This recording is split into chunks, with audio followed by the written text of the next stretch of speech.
aussi joint notre partie chant opéral, classe, notre partie culture. L'Opéra du Caire est un centre, on a eu 2 opéras. L'opéra, le premier qui a été brûlé, incendié, malheureusement, un opéra qui a été incendié au début du siècle dernier, ou même avant. Et en fait, c'était un opéra vraiment de qualité qui a regroupé les meilleurs artistes. Et par la suite, on a eu un autre plus moderne durant les années 80. C'était un don du Japon, un cadeau de la part du Japon. Mais en fait, les artistes sont égyptiens et accueillent leurs pairs de différents pays du monde. Et aujourd'hui, nous avons le plaisir d'avoir un collègue, mais aussi un chanteur opéral, Monsieur Ahmed Echini, qui est journaliste à la radio et aussi un chanteur d'opéra. Donc, Monsieur Ahmed Echini, bonjour et bienvenue avec nous. Bonjour, merci. Bonjour, ça nous fait plaisir de vous retrouver. Alors, on est de bons collègues, mais là, on parle d'opéra. Avant de parler peut-être d'opéra en Égypte, parce que ce qui nous intéresserait de savoir, c'est de voir la place de l'opéra donc en Égypte. Là, est-ce qu'il y a des gens qui aiment, il y a des gens qui n'aiment pas? D'abord, moi je voulais savoir pourquoi vous avez choisi de chanter l'opéra. Premièrement, j'adore la musique classique. Je suis passionné de la musique en général et la musique classique en spécial. J'adorais le piano et après j'ai un ami qui travaille dans la faculté de musique. Il m'a dit que j'ai une voix basse, une belle voix basse, on peut s'entraîner et je peux continuer à être amélioré.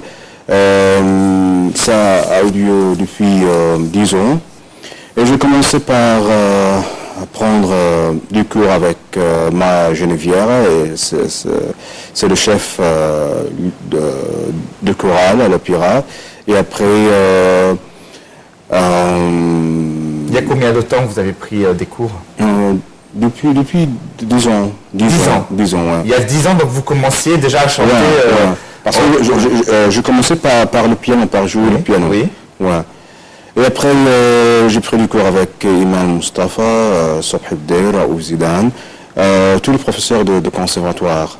D'accord. Ouais, j'ai présenté des concerts à l'opéra, de récital avec le piano. J'ai eu une expérience très spéciale parce que pendant mes études à l'opéra, j'ai pris du cours aussi au centre culturel russe avec une soprano qui s'appelle Oksana Ruenko. Et j'ai pris une bourse pour participer dans un festival de chant en Pologne, en russe, en Allemagne. Depuis 4 ans, j'ai pris un prix spécial pour chanter un extrait de l'opéra de Faust de Gounod, pour chanter Le Roi du Diable. Ouais. D'accord, donc ça c'était une expérience très intéressante pour moi. Ouais, une expérience vraiment très intéressante. Et alors, justement, Marat, on demandait hors antenne et c'est intéressant de voir. Est-ce que c'est... Bon, on a repéré votre voix qui était basse. Basse lyrique. Vous m'avez dit que moi j'étais baryton. Moi je suis baryton. Par hasard, découvert par hasard. Voilà. Justement, ça nous amène à la même question. Est-ce que c'est possible vraiment, ou je veux dire, est-ce que vraiment il faut être surdoué pour par la suite chercher des cours et se dire moi je veux faire chanteur, ou tout le monde, ceux qui ont une voix standard, avec l'entraînement, on peut en faire sortir vraiment un chanteur? Premièrement, c'est la passion pour la musique classique. On doit avoir une belle oreille pour apprécier cet art. Et aussi, tu dois c'est-à-dire essayer de chanter toujours. Parce que je commençais par chanter de jazz, de blues, et on a découvert que j'ai une belle voix. Et j'ai commencé de s'entraîner après ça. Mais on doit essayer de chanter toujours, de marquer les notes propres, parce que c'est une chose qui est mauvaise de ne pas avoir une belle oreille. Mais il faut à l'origine avoir une belle voix. Ah, une belle voix. Parce que si on n'a pas vraiment une voix avec des vibrations, une voix prédisposée au chant, même en s'entraînant, on ne peut pas. On ne peut pas la créer. Vous pouvez obtenir la vibration par bien s'entraîner par la technique. Mais il faut être passionné par la musique. Mais tout le monde ne peut pas chanter. C'est-à-dire une personne qui n'a pas une voix particulière, une voix ordinaire, moi, n'importe qui. Si on s'entraîne, est-ce qu'on peut vraiment par la suite devenir chanteur, pas forcément opéra, mais chanteur, ou c'est impossible tant qu'on n'a pas une prédisposition particulière? Maria Callas, la grande chanteuse de Grèce, a dit quelque chose de très intéressant.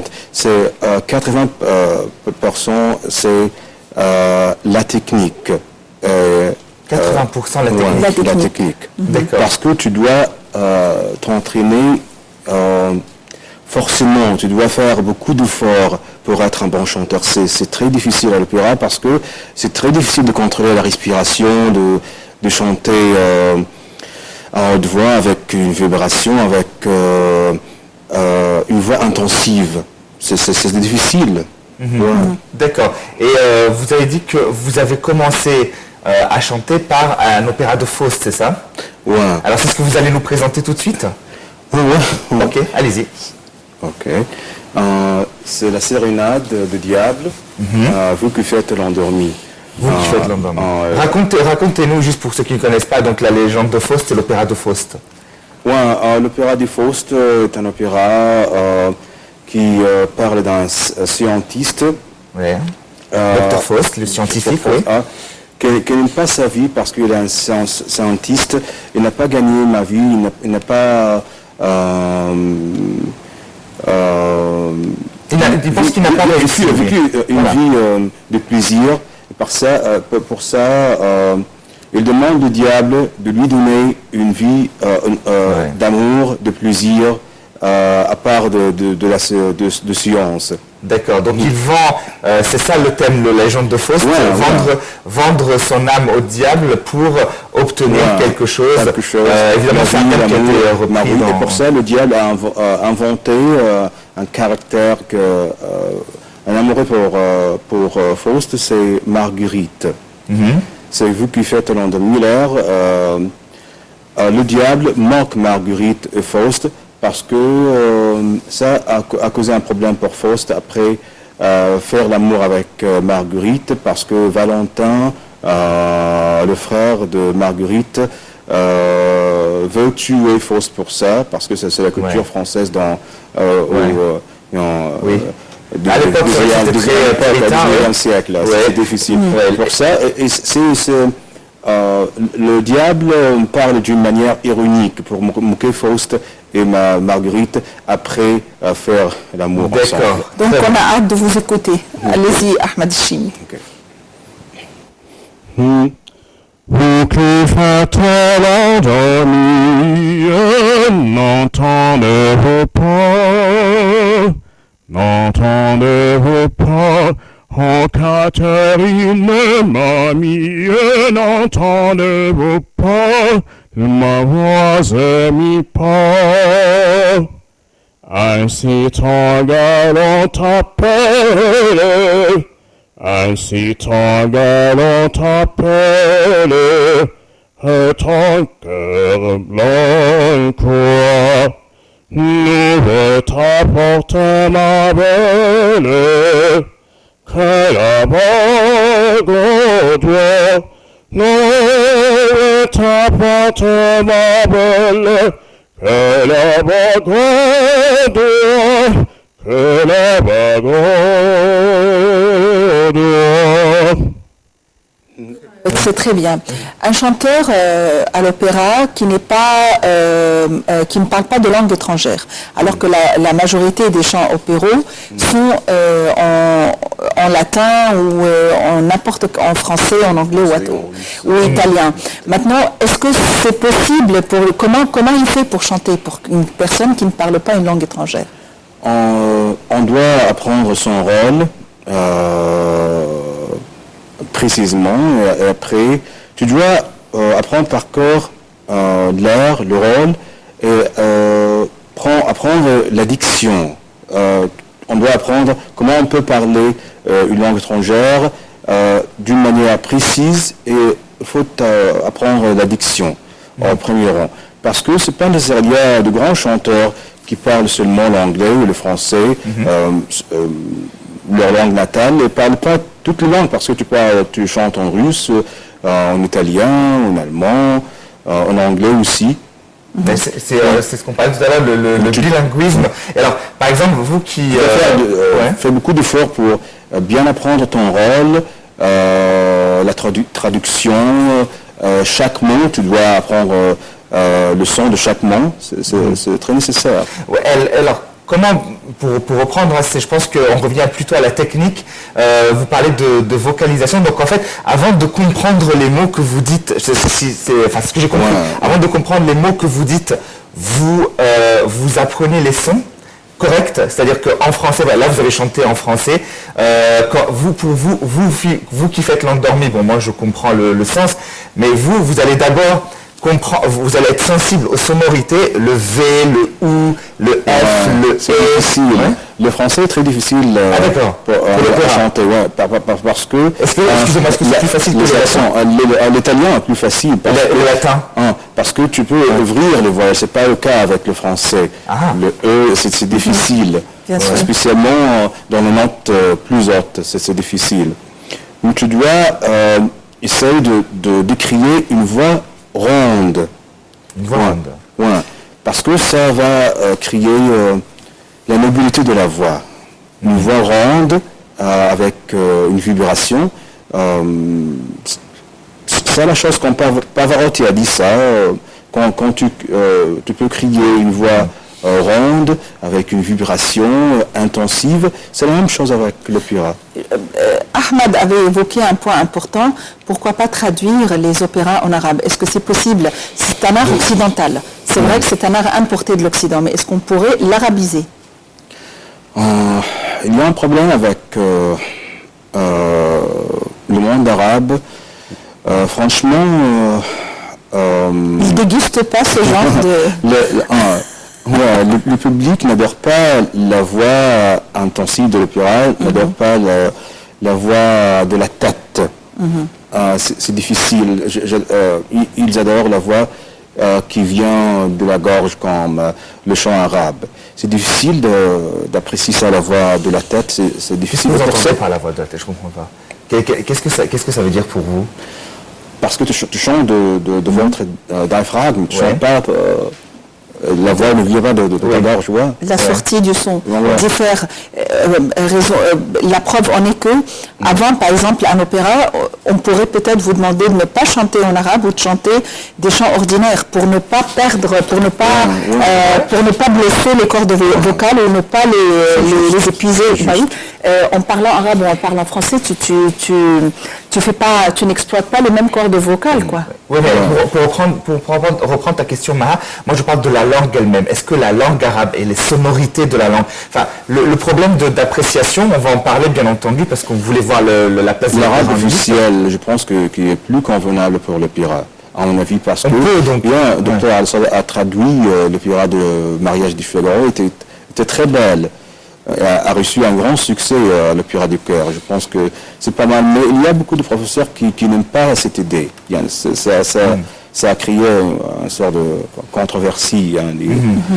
Parce que pas tout le monde aime de traduire l'opéra, parce que le compositeur a composé la musique avec une certaine langue. Est-ce qu'on peut écouter autre chose? Ok. Qu'est-ce que vous nous présentez?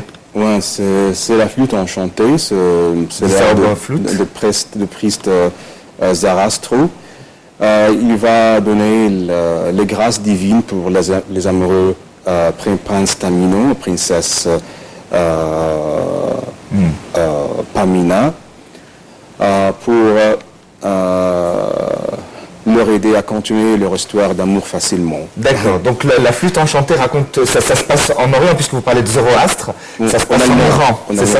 Comment? En Égypte. En Égypte, parce que vous parlez de Zoroastre, donc Zoroastrus, c'est Zoroastre. D'accord, d'accord, oui.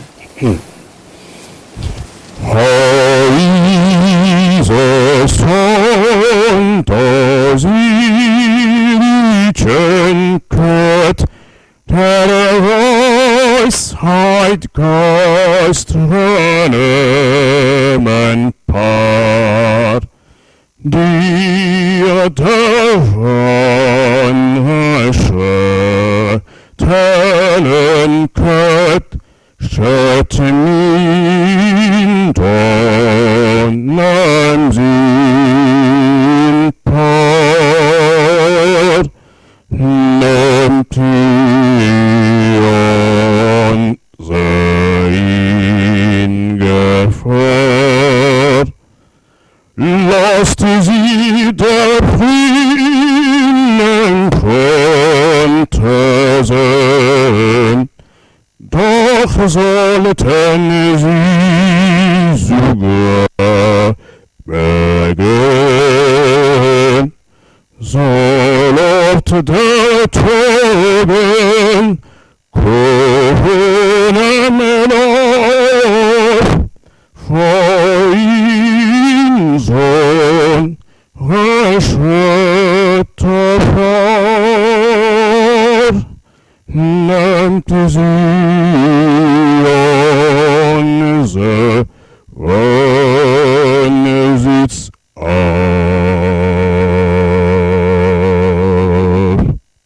Bravo, Ahmed. Waouh, impressionnant. Oui. Ahmed Echini, dans votre vie privée, est-ce qu'il y a des choses que vous devez faire ou ne pas faire pour faire attention à vos cordes vocales? Sans doute, on doit être calme, on doit être pas crier, d'être nerveux.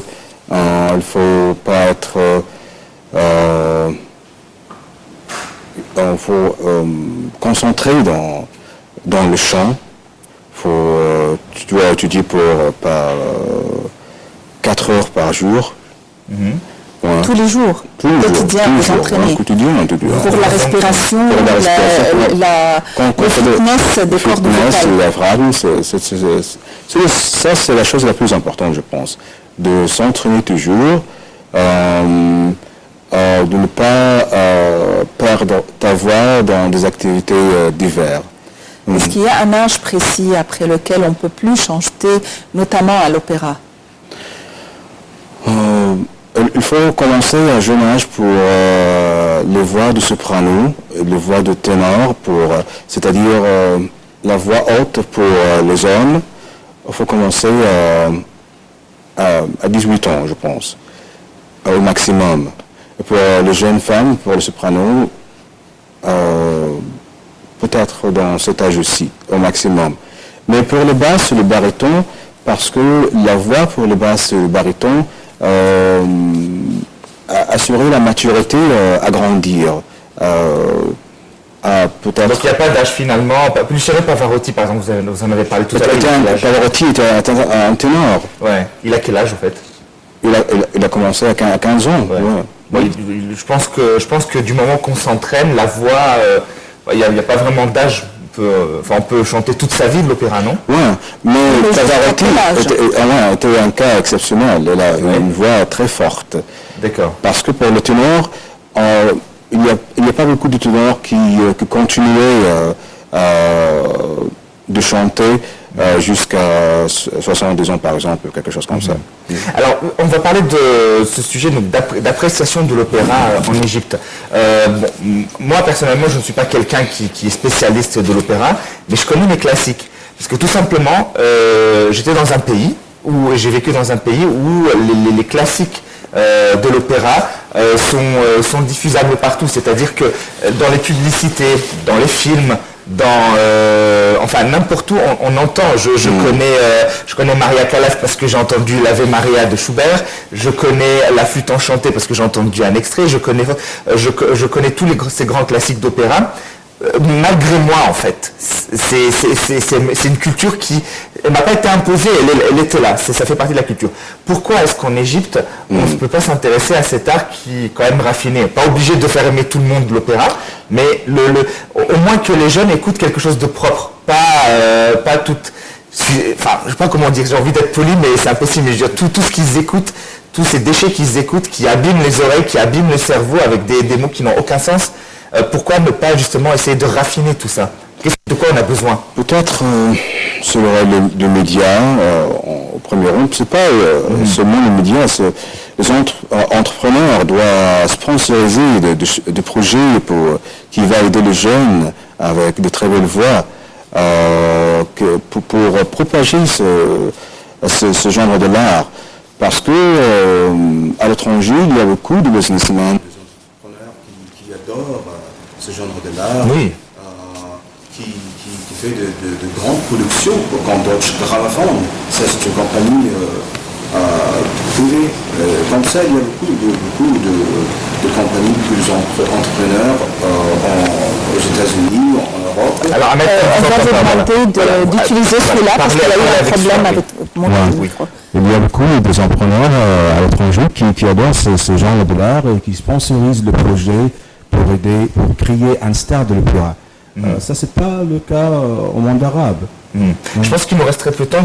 Parce que c'est pas le rôle du gouvernement seulement, c'est le rôle des businessmen, des entrepreneurs, de sponsoriser les projets, de créer un star,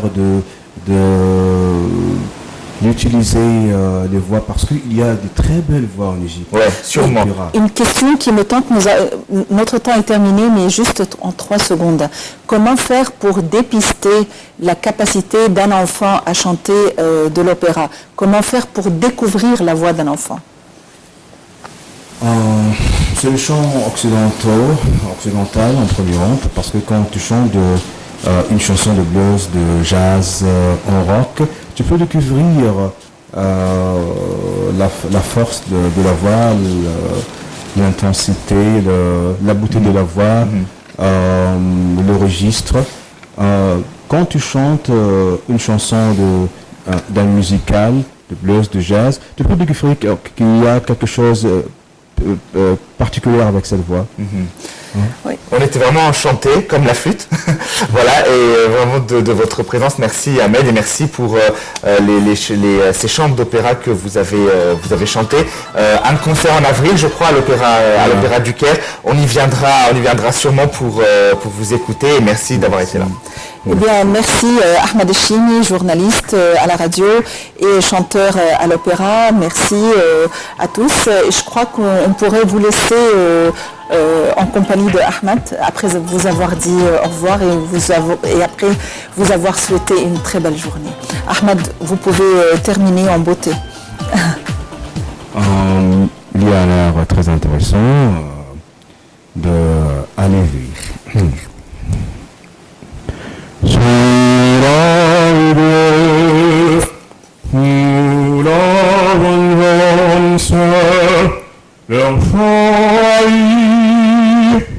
Ta sainte loi, que le pardon